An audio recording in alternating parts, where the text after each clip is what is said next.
आप बच्चों को क्यों पढ़ा रहे हैं? 2-3 लोगों ने मेरे पहले कहा एम्प्लॉयबिलिटी, में जरा भी इस चीज को नहीं मानता।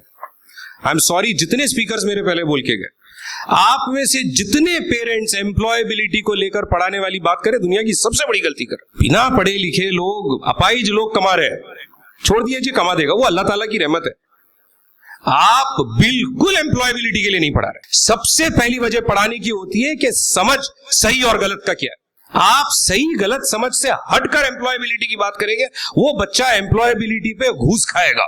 आप क्या कम्युनिटी का जज्बा क्रिएट कर रहे हैं बच्चे में, और कितनी खुदगर्जी की तरफ आप लेकर जाएंगे लोगों को।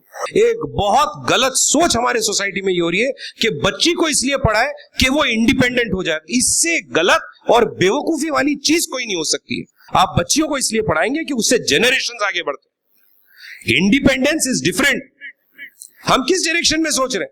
हम जो है प्रोग्राम के बिल्कुल आखिरी हिस्से में आ गए हैं, और इस वक्त जो है हमारे जो मुक़र्रिर खुसूसी है वो यहाँ पर मौजूद है, डॉक्टर कलीम खान साहब। मैं उनको दावत देना चाहता हूँ कि आप यहाँ पर तशरीफ़ लाएं और हमें जो है अपने ख़यालात से रोशनास करें। डॉक्टर कलीम खान साहब।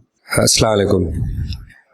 मैं करीब 20-22 साल रिजवी मैनेजमेंट कॉलेज में डायरेक्टर रहा, और उन 20-22 साल में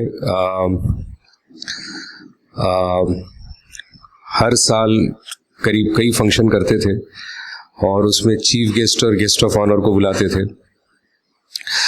आज जाकर मुझे समझ में आया है कि चीफ गेस्ट और गेस्ट ऑफ ऑनर के लिए बोलना कितना मुश्किल है, और उसकी 3 प्राइमरी रीजंस है। पहली तो ये कि जो भी बोलना था वो सारे बोल चुके हैं। अब लोग भी ये सोच रहे होंगे कि भाई ये नया क्या बोलेगा। दूसरा ये कि जब सारे लोग घड़ी को इसलिए देख रहे हैं कि भाई पेट से अलग पुकार आ रही है, तो आप कितना जल्दी ख़त्म करोगे और हम कितना जल्दी खाने की तरफ जाएंगे। और तीसरा ये है कि भाई ये कितनी देर और बोलने वाला है। तो इन तीनों वजह से मुझे समझ में आ रहा है कि कितना डिफ़िकल्ट काम है। खैर सबसे पहले एस्पायर के सारे जो मेंबर्स हैं उनका बहुत बहुत शुक्रिया कि आप लोगों ने मुझे इस लायक समझा कि मैं आप लोगों के साथ आकर बात कर सकूं। तो जितने लोग यहाँ एंड तक रुके हैं, ये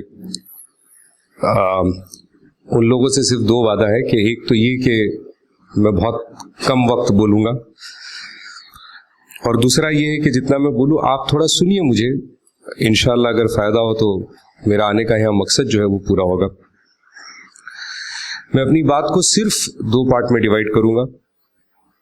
एक पार्ट तो है कि आप जितने पेरेंट्स वालिदैन यहाँ बैठे हुए, उनका ज़ाती तौर पे जो कंट्रीब्यूशन है उस बात पे, और दूसरा जितने पेरेंट्स और वालिदैन यहाँ बैठे हैं उनका एक इज्तिमाई तौर पे जो कंट्रीब्यूशन है उस बात पे, और इसी बस मैं ख़त्म कर दूंगा।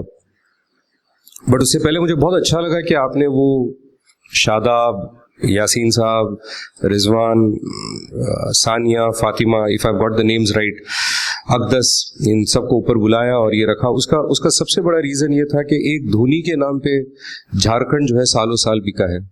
हमारे पास आज 6 नाम है, इंशाल्लाह कल्याण बिकता रहेगा इंशाल्लाह ताला। तो ये बहुत अच्छा आपने किया, और मैं इसकी बहुत तहे दिल से, मुझे बहुत अच्छा लगा देखकर, और बहुत बहुत बहुत खुशी हुई अपने बच्चों को यहाँ देखकर, और अच्छा लगा माशाल्लाह। मैं एजुकेशन से हट के थोड़ा बात करूँगा। मैंने कहा पेरेंट्स की जो ज़ाती तौर पे एक इंडिविजुअल जो कंट्रीब्यूशन होती है उसके ऊपर मैं बात करना चाहूँगा। और ऐसे जब मौके मिलते, जब आप हमारी कम्युनिटी को एड्रेस करें, मैं उस चीज़ को छोड़ना नहीं चाहता। और जितने पेरेंट्स यहाँ बैठे हैं, जितने वालिदैन यहाँ बैठे हैं, और पेरेंट्स से मेरा मानना ये है कि हम जितने लोग आज सोसाइटी को रिप्रेजेंट कर रहे हो, और आज हम पेरेंट्स हैं, एक रिस्पॉन्सिबिलिटी है। मैं चाहता हूँ आप लोग मेरी कुछ चीज़ों को प्लीज़ गौर से सुनिए। चीज़ें निकल जाती है, और मैंने कुछ सोच के नहीं आया, एक तरतीब से बोलूँ ऐसा नहीं है, बस जो जहन में आ रहा है वो। मेरी रिक्वेस्ट है आप लोगों से, इन चीज़ों पे आप थोड़ा सा नज़र रखिएगा। सबसे पहला तो ये कि जितने लोगों ने यहाँ खड़े रहकर बात की, और उन्होंने कहा कि भाई दीगर कम्युनिटीज़ जो है वो बहुत अच्छा कर रही है, आप बिजनेस ले लीजिए, आप एजुकेशन ले लीजिए। जैसा रिजवान ने कहा कि IMF 550 लोग में वो 4 बच्चे थे, तो आप ये सोचिए बाकी के 495 कहां से थे, और आप ये बकाया 495 कम्युनिटीज के घरों में झांकिए, और उन 495 कम्युनिटीज के घरों में कुछ चीजें आपको कॉमन मिलेगी। और हम जो 5 थे ना, वो हमारे 5 के घरों में एक चीज कॉमन है, और हम ये समझ नहीं पाते कि हम बच्चे की रैंकिंग, बच्चे की पढ़ाई और बच्चे की मेहनत पे ही सिर्फ बात कर रहे हैं। हम ये क्यों नहीं बात कर रहे हैं कि भाई उन घरों के कुछ माहौल है जिससे इधर के 5 पहुंचे और वहां के 495 पहुंचे, और हमारे जो 5 का माहौल और उन 495 का जो माहौल है, उसमें सबसे बड़ा डिफरेंस ये है कि हमारे लंच टेबल पर और डाइनिंग टेबल पर क्या बातें होती है। और सबसे ज्यादा हम ईमान वालों के घर पे, मुसलमानों के घर पे खास तौर पे, मैं 22 साल एक माइनॉरिटी इंस्टीट्यूट चलाया हूं, और मुझे ऐसा लगता है अल्लाह का करम है कि ये मुसलमान बच्चों के साथ रहने का, उनकी फैमिलीज को समझने का एक मौका मिला। और ये मैं बहुत बड़े दावे के साथ बोल रहा हूं कि हमारे घरों में जब हम खाने पर बैठते हैं तो हमारे घरों में खाने के टेबल पर क्या बातें होती है।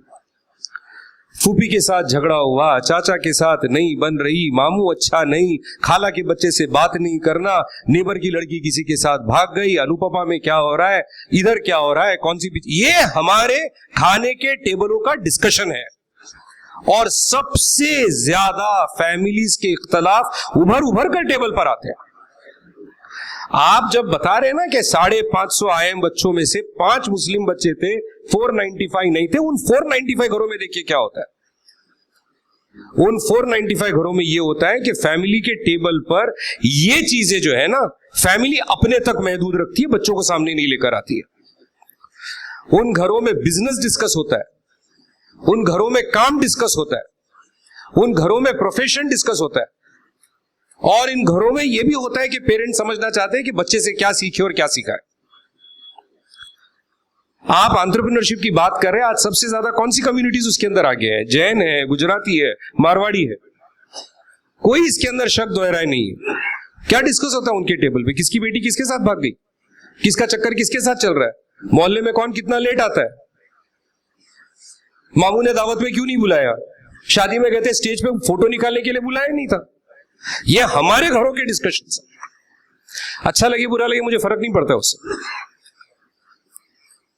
आप जाइए उन घरों में डिस्कशन देखिए क्या है। स्टॉक मार्केट में क्या हो रहा है, बाप पैसा हार कर आया ना तो बताएगा आज पैसे का इतना लॉस हुआ, क्यों और क्या गलत किया। ये बाप को शर्म नहीं है, और जरूरी नहीं है कि बाप स्टॉक मार्केट में हो।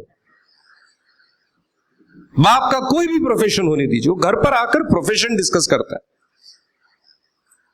आप उठाइए हमारे बच्चों को कितना मार्केट समझ में आता है।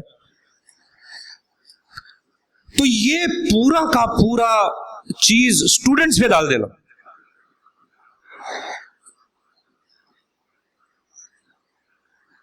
मुझे ऐसे साइलेंसेस बहुत पसंद आते हैं जहां एक थोड़ा सा झटका लगे लोगों को। तो सबसे पहला ये कि हमारा सबसे पहला कंट्रीब्यूशन है कि घर का एनवायरनमेंट क्या है। और आप में से मैं 25 साल एजुकेशन में रहा हूं, मैं आपको चैलेंज के साथ बताता हूं, वो घर जो एजुकेशन एनवायरनमेंट अच्छा प्रोवाइड करते हैं, वहीं से बच्चे अच्छे आगे निकलते हैं। ये मेजॉरिटी हम एक्सेप्शन स्टेज पे क्रिएट करके बोलेंगे भाई इनको ट्रेस करो। आप वो मेजॉरिटी देखिए कि वो मेजॉरिटी क्या करी और मेजॉरिटी क्रिएट कीजिए। आप रिजवान को बिठाकर बोलेंगे भाई रिजवान में क्या अच्छा था ये उठाइए, ऐसा नहीं होता है। आप वो 495 घरों में क्या हो रहा है देखिए और वो 495 प्रोड्यूस कीजिए। एक रिजवान से आप 495 प्रोड्यूस नहीं करेंगे, एक फातिमा से आप 495 प्रोड्यूस नहीं करेंगे। आप पहले ये माइंडसेट चेंज कीजिएगा, और इसमें सबसे पहला है घर का माहौल और घर के डिस्कशंस। दूसरी चीज, कुछ दिन पहले मैं टैक्सी से, ओला से जा रहा था कहीं, और ये अच्छा इत्तेफाक था, ड्राइवर से बातें हो रही थी। मैं सूट पैंट में था, ड्राइवर को पता नहीं था मैं मुस्लिम हूं। बैठे बातें हो रही थी चलते चलते, तो उसने बोला सर आपको यकीनन यहीं जाना है? मैंने बोला हाँ क्यों? नहीं सर ये पूरा मुस्लिम एरिया है। तो मैंने बोला यार तुमने तो यहां से उठाया, तुमको कैसे पता मुस्लिम एरिया? क्योंकि बीच में रास्ते में मुझे एड्रेस पूछ रहा था कैसे, देख देख के तुमको कैसे पता मुस्लिम एरिया? सर कान पे नहीं पड़ा आपके? मुझे लगा अजान की बात कर रहा। थोड़ी देर बाद बोलता है कान पे नहीं पड़ा आपके? मैंने बोला क्या? जहां सबसे ज्यादा गाली गलौज की आवाज आए वो मुस्लिम इलाका।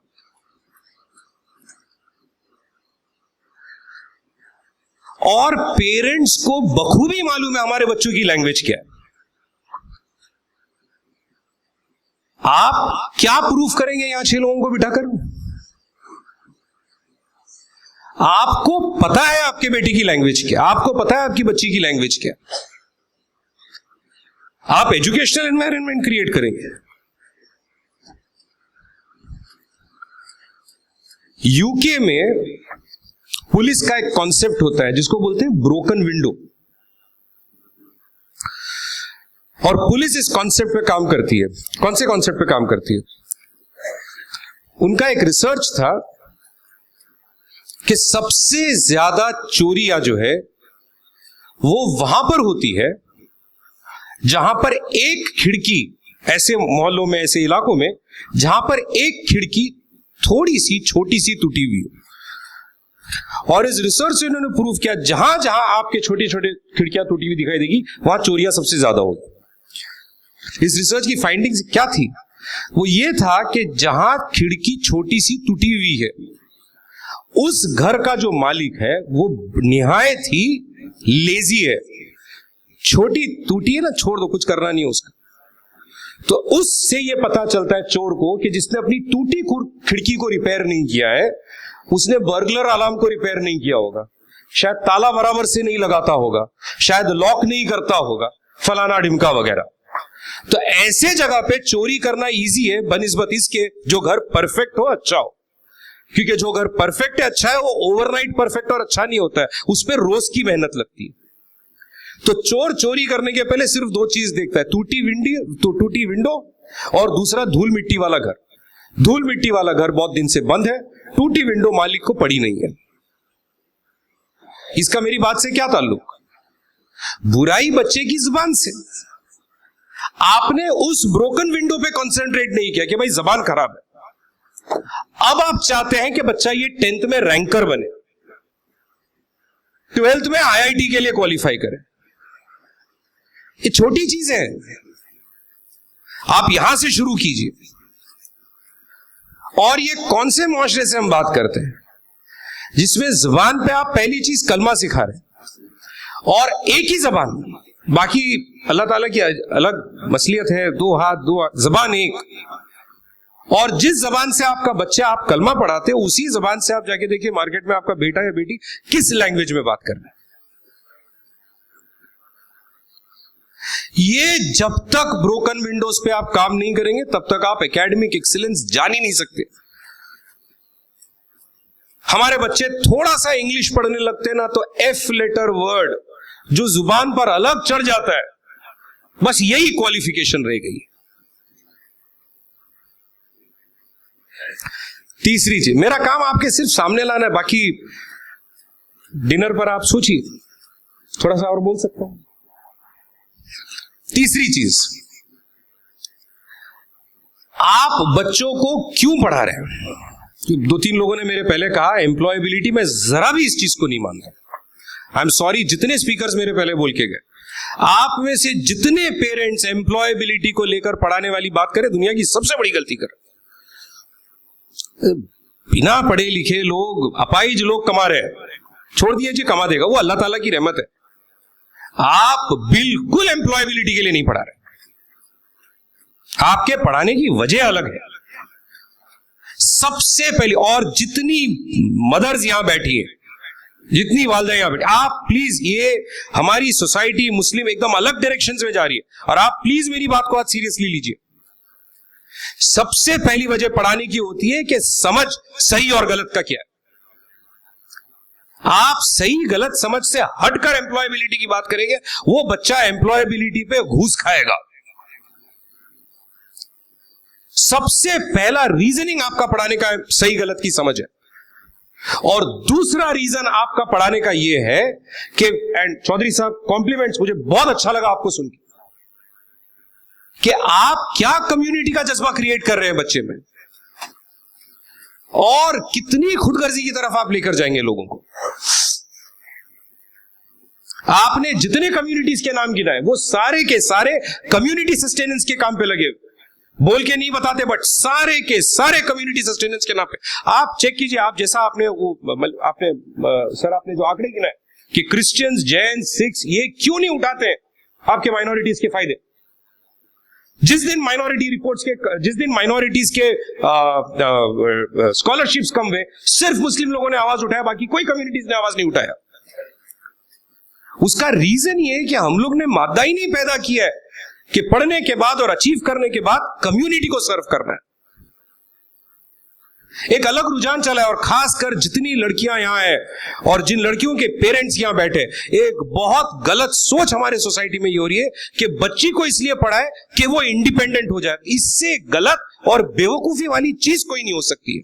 आप जितना बच्चों के दिमाग में ये पढ़ाते वक्त डालेंगे कि हम आपको इंडिपेंडेंट बनाते जा रहे हैं, आज आप रिकॉर्ड्स उठाइए कि मुस्लिम हाउसेस में कितने डिवोर्सेस हो रहे हैं, क्योंकि बच्ची पढ़ लिखने के बाद हस्बैंड को बोलती है मैं इंडिपेंडेंट रह सकती हूं, मेरा दकियानुसी ख्याल नहीं है, बिल्कुल मैं सबसे आगे हूं बच्चों को पढ़ाने के और बच्चियों को पढ़ाने के लिए। बट आप बच्चियों को इसलिए नहीं पढ़ाएंगे कि हमारी बच्चियां आगे चल के इंडिपेंडेंट होगी। आप बच्चियों को इसलिए पढ़ाएंगे, छोटी बच्ची ने कहा, आप बच्चियों को इसलिए पढ़ाएंगे कि उससे जनरेशन आगे बढ़ते। Independence is different. हम किस डायरेक्शन में सोच रहे हैं? और लास्ट एंड फाइनल, आपका पढ़ाने का सबसे बड़ा रीजन ये है, और एंड प्लीज आप देखिए, ये मैं बहुत सालों से मुस्लिम बच्चों के साथ रहा हूं, मुस्लिम बच्चों को मैंने देखा है, एंड मैं क्लियर उसमें डिमार्केशन लाता हूं कि कितने लोग जो है ना यहाँ, एंड वंस अगेन चौधरी साहब, मैं लास्ट, मुझे अफसोस हुआ आपकी तकरीर पहले हो रही थी क्योंकि मुझे कुछ चीजें बोलनी थी जो आप बोल के चले गए। तो वो होता है ना शायर वाला हिसाब, भाई मेरा शेर चुरा कर गलत वर्ड है, तो वो, और जैसा उन्होंने कहा कि आप में से हम लोग कितने वक्त पढ़ाते वक्त बोलते हैं कि भाई, एंड मुझे बहुत अल्हम्दुलिल्लाह, मेरा अल्लाह जानता है, मुझे रिजवान को देख के और यासिर साहब को देखकर इतनी खुशी हुई अल्हम्दुलिल्लाह, क्योंकि हम कहां वो जज्बा ला रहे हैं एक्सीलेंस का। आज education institute and unfortunately Muslim education institute सिर्फ इस चीज में लगे कि भाई 120 का इंटेक, 120 लिया, 120 पास हो गए। ये एक्सीलेंस वाली चीज कहां पर है? आप मत इस चीज के लिए पढ़ाइए कि आपने पास होना, आप पढ़ाइए एक्सीलेंस के लिए कि आप अचीव क्या करेंगे। और मेरे लिए एक्सीलेंस सिर्फ नीट का रैंक, सीए का रैंक या आईएम का रैंक नहीं है। मेरे लिए एक्सीलेंस ये है कि आप अपना करियर पाथ, आप उसमें क्या एक्सेल कर रहे हैं।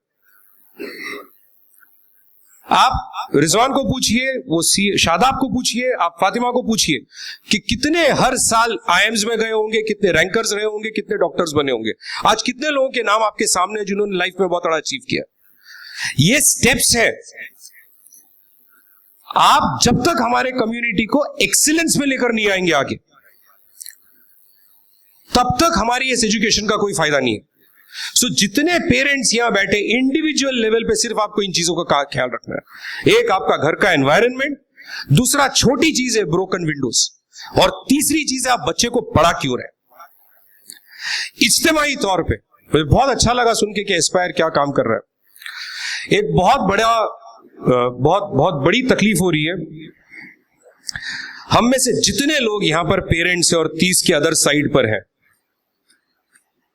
आप सब इस बात से इत्तेफाक करेंगे, मानेंगे कि हम जब बढ़ रहे थे, और मैं खुद सामने आपके खड़ा हूं, जब हम छोटे थे हम बढ़ रहे थे, हमारे पेरेंट्स ने घर के हर पॉसिबल चीज को हथियार बनाकर हमको पीटा तोड़ा है। झाड़ू है, नहीं है ऐसा कोई है जो 30 के ऊपर है जिसने झाड़ू का, बेलन का, पट्टे का मार नहीं खाया हो? सर खाए नहीं खाए, बिल्कुल तोड़ तोड़ के मारा गया हम लोगों को। मतलब अगर घर पे जाकर खाली बोल दे टीचर ने बुलाया, हाँ ना कुछ नहीं, पहले कान के नीचे आता था, उसके बाद बोलो नहीं यार वो तो रैंक मिला उसके लिए बुलाया, उसके बाद अच्छा सॉरी। स्कूल में जाने के बाद जैसे ही टीचर ने बोल दिया ये सुनता नहीं, उसके सामने हमको तोड़ा गया, टीचर के सामने। आज मुस्लिम पेरेंट्स का रुझान अलग है। टीचर की हिम्मत कैसे हुई, उसके बेटे ने कुछ किया होगा, बुलाया चल मैं भी देखता हूं, और ये जितने आस्तीन ऊपर करने वाले सब घर पे अपने घरों पे पिट चुके थे। बट आज अपने बच्चों को लेकर हम इतने ओवर प्रोटेक्टिव हो गए कि वो चीज जो हमको बना चुकी है उसके अगेंस्ट बच्चों को बिगाड़ रहे हैं। जितना लैक ऑफ ट्रस्ट आप एजुकेशनल इंस्टीट्यूट्स पर करेंगे उतना ही आपके एजुकेशन का खसारा होगा। कई मर्तबा ऐसे आउटस्कर्ट्स वाले कॉलेजेस में मैंने देखा है, पेरेंट्स का एक रुझान अलग है। कल्याण की तो कॉलेज है, बिहेव तो ऐसा करते जैसे जय हिंद है।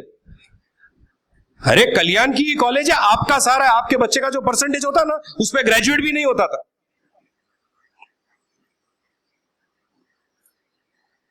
और दूसरी चीज मैंने पेरेंट्स में ये देखी कि भाई हम तो गरीबी में पले, तो हम हमारे बच्चे को गरीबी में जीने नहीं देंगे। तो 10वीं पास हुआ तो क्या देंगे? मोबाइल देंगे। बड़ी अलग चीज चल रही है। बच्चों को टाइम नहीं दे रहे, मटेरियल चीजों से बेकार कर रहे। आप में जितने पेरेंट्स यहां बैठे, पैसे हो नहीं हो, अपने गिफ्ट्स पर काबू रखिए। आज अगर कोई सबसे बड़ी चीज आपके बच्चों को खराब कर रही है वो आपके तोहफे। और ये मैंने आधे से ज्यादा पेरेंट्स में देखा, मैं तो गरीबी में जिया, मुझे जब गिफ्ट चाहिए था मुझे मिला नहीं, मैंने मेक श्योर किया मेरे बच्चे को मिल जाए। क्या दे रहे? बाइक दे रहे। क्या दे रहे? मोबाइल दे रहे। और ये सारी ऐसी चीजें दे रहे जो पढ़ाई से दूर लेके जा रही है। हम जो पढ़े ना, बिकॉज हमको गिफ्ट्स नहीं मिले। इज्तिमाई तौर पर एक रिक्वेस्ट है, फाइंड कीजिए वो इदारा कैसे कर रहा है। इन्होंने आपके सामने पूरा बही खाता रखा, और अगर आपको ऐसा लगता है कि वो इदारा अच्छा काम कर रहा है, ठीक है ना, जितनी काट कसर कर सकते कीजिए, ऐसे इदारों में कंट्रीब्यूट कीजिए। उसका सबसे बड़ा रीजन ये है, उसका सबसे बड़ा रीजन ये है, मतलब माफ कीजिएगा, मैं माफ कीजिएगा, मैं एक बहुत स्ट्रॉन्ग स्टेटमेंट बोलने वाला हूं, माफ कीजिएगा आप। अगर साहिबे माल पे ज़कात फर्ज ना होता तो हम में से कितने चैरिटी करते, ये अल्लाह बेहतर जानता है। और ये हमारे सोसाइटी का सबसे अनफॉर्चुनेट पहलू है। तो जब लोग बोलते हैं ना Islam is an absolutely intelligent religion, उसका सबसे बड़ा प्रूफ ये है कि साहिब माल पे इसलिए ज़कात फर्ज किया गया। अब हम क्या करते हैं? बेर मिनिमा में बिलीव करते हैं, चलिए ज़कात दे दिया, बस हमारा काम पूरा हो गया। आपके माल का और साहिब माल होने का सबसे बड़ा प्रूफ ये है कि आप ज़कात के ऊपर क्या कंट्रीब्यूट करते हैं। और मेरे हिसाब से ऐसे इदारे सबसे ज्यादा मुस्तहक है आपके कंट्रीब्यूशन के। मेरी नजर में बहुत ज्यादा जरूरी है कि जितने लोग यहां बैठे हैं, हम आज इस फंक्शन की वजह से, हमारे मिलने का अगर कोई मकसद हुआ है तो इस फंक्शन की वजह से एक बहुत स्ट्रॉन्ग सोच में डूबे कि घर में जब शादी होती है तो फंक्शन के वक्त हर वक्त बंदा जो है ना वो सोचता है, जो शादी करा रहा है, कि इतने लोग आने वाले, खाना सबको पसंद आना चाहिए, खाना बढ़िया होना चाहिए, केटरर साथ बैठ के 25 बात कर, खाना खराब नहीं करना, खाना बहुत अच्छा होना चाहिए। बस यही एक सोच अपने बच्चों के करियर को लेकर हो जाए ना, कि लाइफ में ये एक्सेल करना चाहिए। अल्लाह ताला सुनने से ज्यादा अमल की तौफीक अता फरमाए। मैंने कुछ कड़वी बात की है, अगर बुरा लगा तो माफी चाहता हूं। खुदगर्ज दुनिया में बस यही एक हकीकी पहचान है, पराई आग में जो जल जाए वही इंसान है। जज़ाकल्लाह। Doctor Kaleem Khan has a reputation of giving it as it is, तो उसका एक नमूना आप लोगों ने यहाँ पर देखा होगा। सर बहुत बहुत शुक्रिया, जज़ाकल्लाह। और मेरे ख्याल से ये जो वेकअप कॉल था ये बहुत ज़्यादा ज़रूरी था यहाँ पर, और इससे अच्छा और क्या नोट हो सकता है इस प्रोग्राम को ख़त्म करने का।